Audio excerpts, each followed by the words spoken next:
Good morning, boys and girls. We are back to math. Okay, so our solve and share lesson for the day is as followed. I'm going to read this problem, and this is a solve and share problem that, like all of our problems, we have to read it more than one time to get the gist and to really understand our problem. Okay, so here we go. Sarah collected 220 cans on Monday, 80 cans on Tuesday, and 7 cartons with 8 cans each on Wednesday to recycle. Pierre collected 112 cans. About how many more cans did Sarah collect than Pierre? Okay, I'm going to read it again because I kind of got the gist of it, but I want to reread it and make sure I understand it.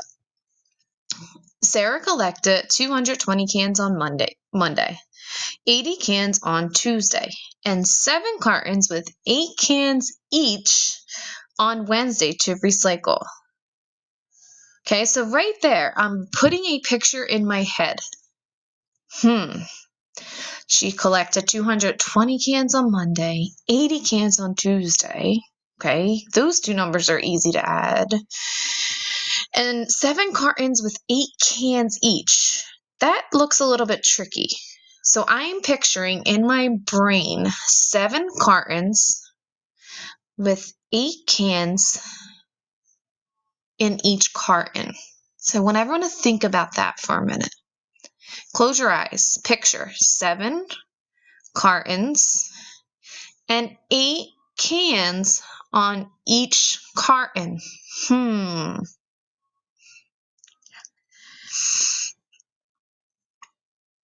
What do I have to do first?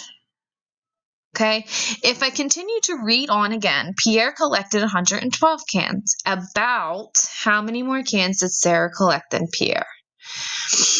Before I can figure out about how many more cans Sarah collected than Pierre, I have to do something else first. There is a hidden question.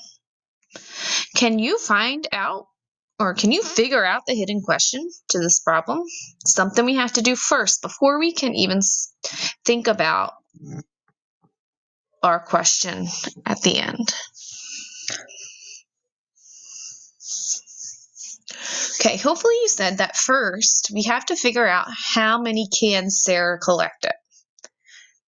Okay, we noticed that we have Pierre. She collected 112 cans, or he.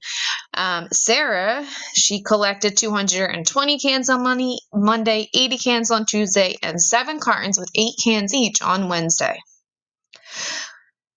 So now, what do we have to do to figure out how many cans Sarah collected altogether?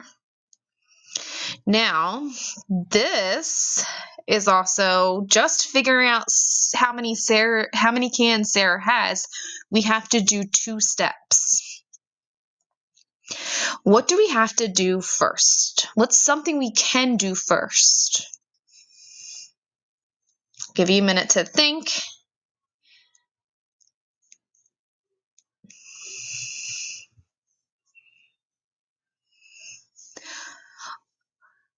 Okay, so there are different ways, of course, that you can solve this part of the problem. So our first part is we have to figure out how many cans Sarah collected.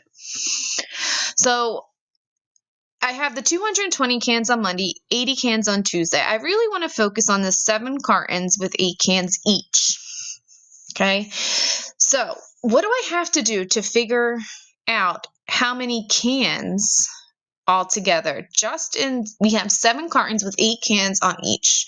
What operation could I use to figure that out? How many cans altogether? Again, close your eyes, put a picture in your head. You have 7 cartons and 8 cans are in each carton. What does that remind you of? What operation?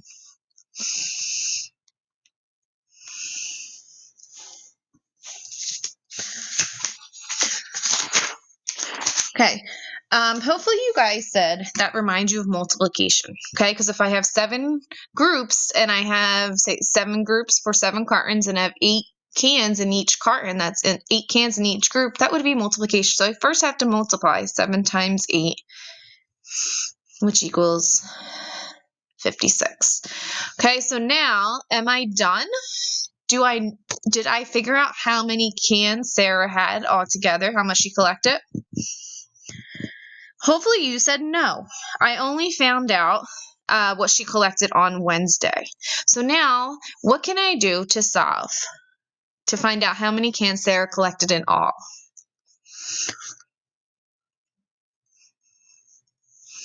Okay, hopefully you said that we can add.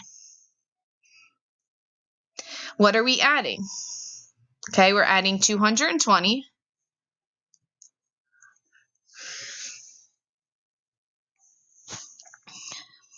plus 80 plus 300.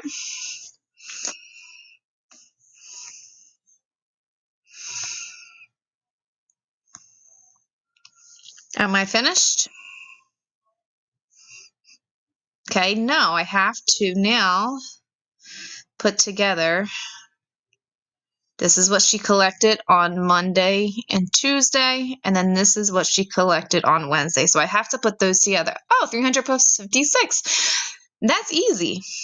The answer, I can just add 56 to 300. That makes it 356.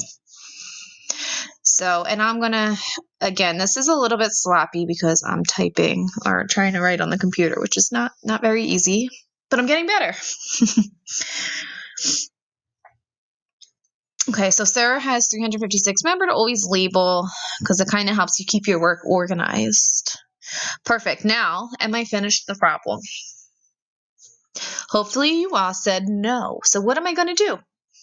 Reread it and see what else I have to do. So I'm going to read it from start to end again. Sarah collected 220 cans on Monday, 80 cans on Tuesday, and 7 cartons with 8 cans each on Wednesday to recycle. Pierre collected 112 cans. So Pierre, I'll put a P for her or him. 100 and is Pierre a boy name or a girl name? I don't even know. Pierre has 112 cans. About how many more cans did Sarah collect than Pierre? So they're saying this about.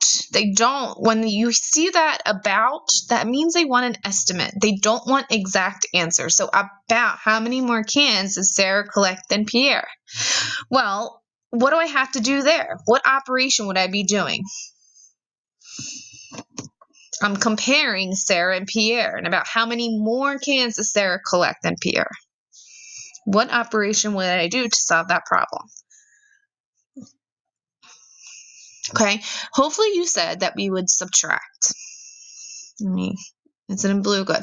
So I would have to subtract Sarah and Pierre to find out how many more cans Sarah has than Pierre. Now I'm going to estimate.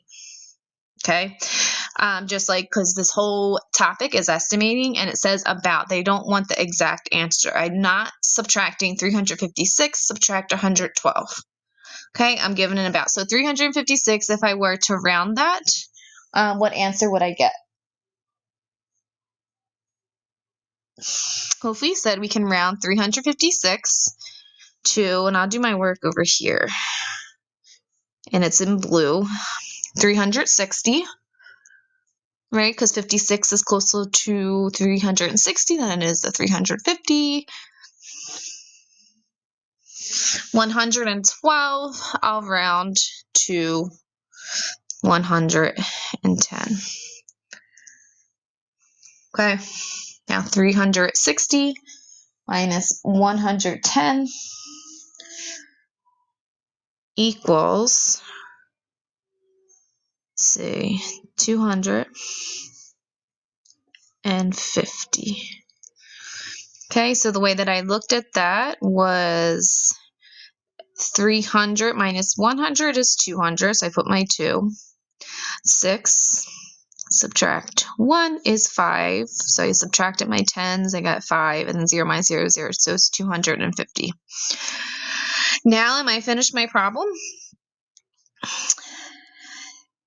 Hopefully you guys said yes, because about how many more cans does Sarah collect than Pierre? Well, Sarah collected about 250 more cans than Sarah.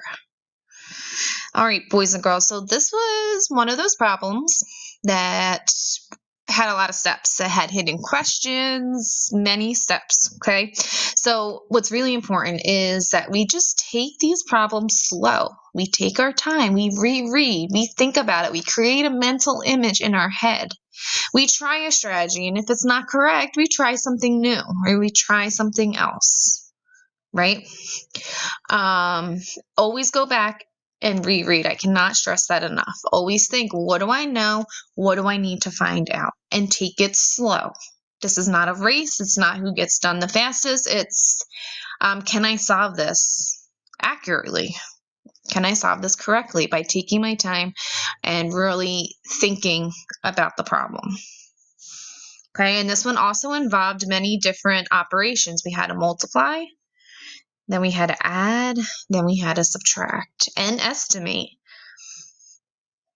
and round our numbers, okay? So it's really important to take this problem as slow as I did. And for all of your math problems, and to take your time. Look for that hidden question, okay? As we move more deeper into third grade, you're going to come across a lot of questions that have a lot of steps to them. So you want to take your time and persevere, right? All right. Well, I'm going to stop this, and then I'll go over some guided practice in my next video. All right. See you soon.